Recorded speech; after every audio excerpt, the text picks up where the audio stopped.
Did you know? The word quadratic was derived from a Latin word which means square.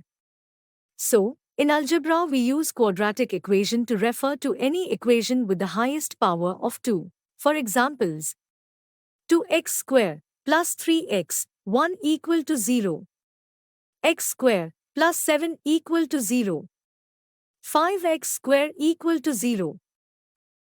Imagine, you have a rectangle with area equal to 300 meters square and sides equal to 2x plus 1 and x.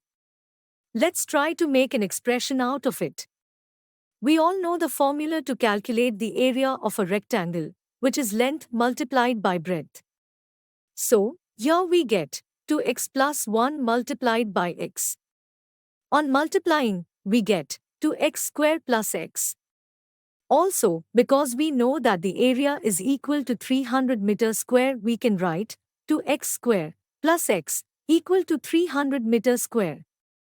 What do you think? Is this a quadratic equation? Let's analyze.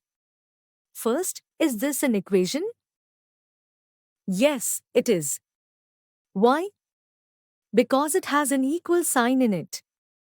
Now, this side of the equation is called LHS, that is left-hand side of this equation, and this side is called the RHS because it is at the right-hand side of the equation. What do you think? Is it a quadratic equation? Yes, you are absolutely right. It is a quadratic equation. Why? As we studied, a quadratic equation has the highest power of a variable equal to 2. Now, let's generalize the quadratic equation. If we put a instead of 2, b instead of 1 and c instead of 300, we get a x square plus bx plus c is equal to 0. This is called the standard form of a quadratic equation, with a condition that a cannot be equal to 0. Why?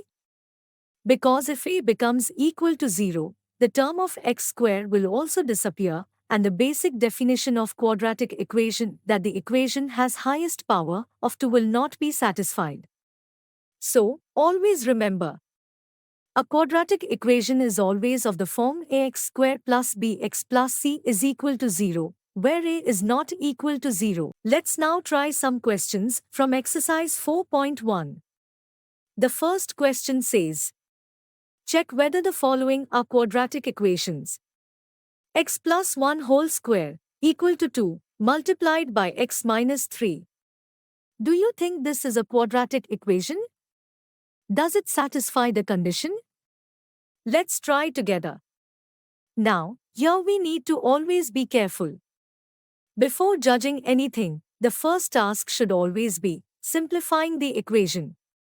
Here, we need to open up the brackets. X plus 1 square. Isn't it similar to an identity we have studied? Which one is it? Yes, it is a plus b whole square, which is equal to a square plus b square plus 2ab.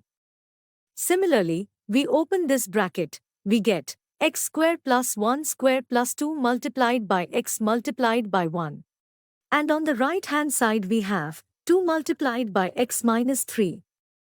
Opening this bracket, we get 2x minus 2 multiplied by 3, that is 6. So, equating LHS and RHS, we get x square plus 1 plus 2x equal to 2x minus 6.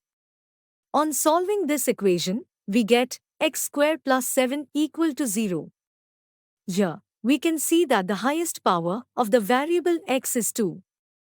So, it is a quadratic equation. So, while solving these types of questions, always remember to first simplify the expression and then judge whether it is a quadratic equation or not. Let's move on to the next question, that is, represent the following situations in the form of quadratic equations. Here's a tip to tackle these type of questions. Always write down the information as you read the question. Let's start. The area of a rectangular plot is 528 meters square. So, we note down that the area of the rectangle is equal to 528 meters square. The length of the plot, in meters, is 1 more than twice its breadth. Here, If we take breadth to be x, therefore, the length comes out to be 2x plus 1.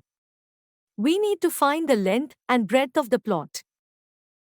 So, we have length equal to 2x plus 1 and breadth equal to x and area equal to 528 meters square. Also, we know the formula for area of rectangle, that is length into breadth, equal to 2x plus 1 into x equal to 528 meters square. Therefore, the equation comes out to be 2x square plus x minus 528 is equal to 0, and this is indeed a quadratic equation. Do try the rest of the questions on your own. Now that we have understood how to form a quadratic equation, we will move on to the next section, which is solution of a quadratic equation by factorization. Consider a quadratic equation, 2x square minus 3x plus 1 equal to 0. If we replace x by 1, on the left-hand side, we get 2 into 1 square minus 3 into 1 plus 1, which turns out to be 0, which is the right-hand side. This implies 1 is a root of the quadratic equation. So, in general, a real number, alpha, is called the root of a quadratic equation, only if it satisfies the equation.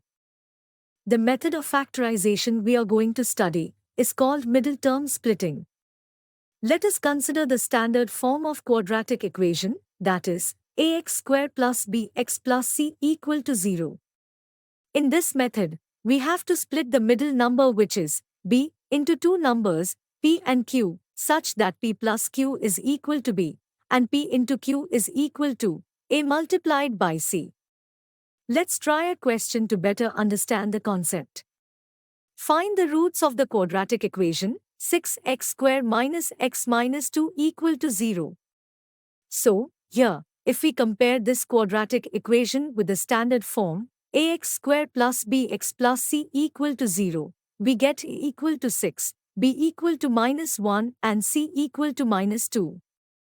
So, for splitting middle term method, we need to split minus 1 in two numbers p and q such that p plus q equal to minus 1 and p into q equal to a into c equal to 6 into minus 2 equal to minus 12. Think yourself. P can be minus 4 and q can be 3.